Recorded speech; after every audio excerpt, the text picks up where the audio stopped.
Hello everyone, and welcome to episode 1 of the Patch Rundown, a series where we'll bring you guys a summarized version of what's most important on the patch.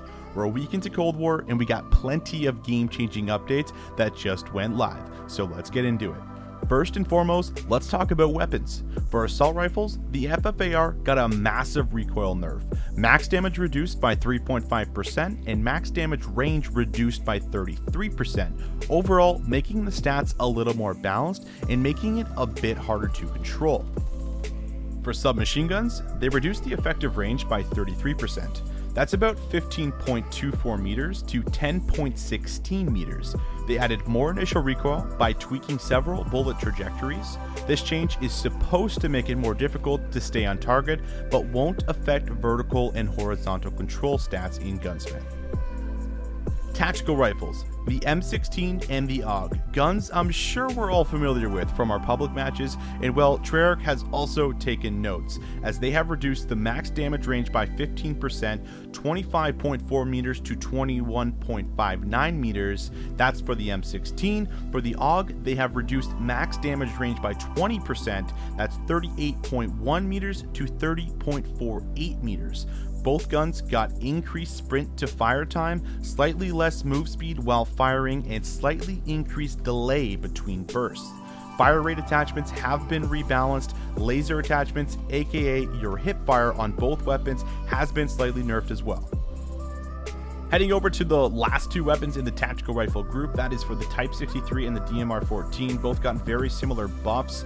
As you can see, it is going to be a faster fire rate here for both of the weapons, and the fire rate attachments that you can put on them have also been adjusted and rebalanced. So a chance to be able to maybe show some light on some of the other weapons in the group. I can't see the burst weapons being completely out of the meta per se, but I think there's definitely room for the DMR-14 to shine. It is one of those weapons I feel like that is going to be able to benefit from a faster fire rate. Just being able to use it in customs, it felt like it definitely was a little bit stronger, so something that might be able to rise to the top of the group and maybe something worth trying in some of your public matches.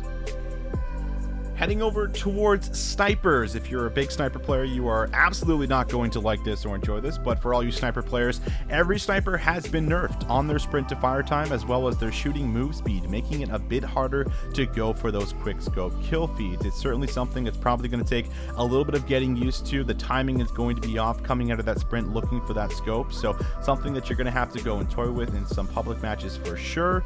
And then moving along towards one of the last adjustments here towards the weapons, it is actually going to be for the Magnum here, the secondary.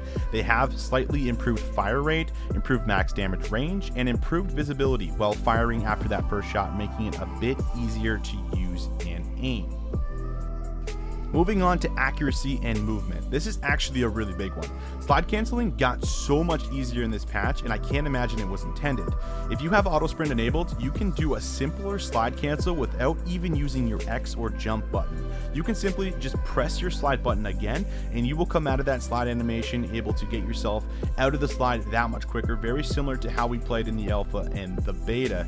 Now you can also do a slide cancel by pressing your aim button. You might remember this from Black Ops 4 where you could slide cancel by ADSing. Well, as long as you have tac sprint enabled, you can now do the exact same mechanic in this game for the time being.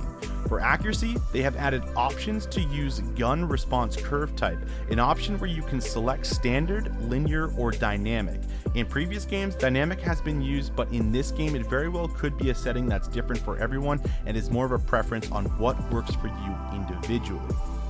Sliding on over to Scorestreaks, a ton of Scorestreaks have been touched on in this launch patch, and most of them have an increased cost to get now. I think the most important ones to touch on is the cruise missile, the artillery, and the war machine, all going up in cost, and since they're more of the popular streaks, they won't be as easy to secure. We take a look at least some of the actual changes here. We have the artillery that goes up by 500, it was 2,500, is now 3,000. The cruise missile, easily probably one of the best streaks in the game. game. It was 2,600, is now 3,500. And then we take a look at the War Machine, often take third. It now has an increased cost of 500 and will cost a total of 4,000. I think another really important notable change here from the Scorestreaks is the attack helicopter. It has an increased cost from 4,000 to 500, yes, but it has increased damage from 50 to 75 per bullet. It has increased health from 4,500 to 5,000. Your screen also will not be shaken up from the bullets that are impacting you, so that is also going to be a nice change and might just make the attack helicopter worth taking.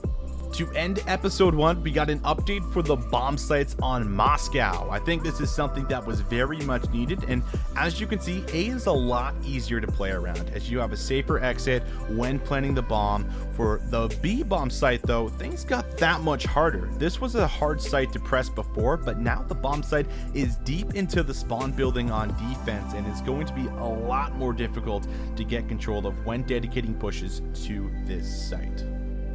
We'll be sure to link the patch below if you would like to go through it more thoroughly, but that's going to do it for the patch rundown. If you enjoyed, make sure to smash that like button and subscribe to stay up to date on all the content Lucas and I will put out. Take care, and we'll see you on the next one.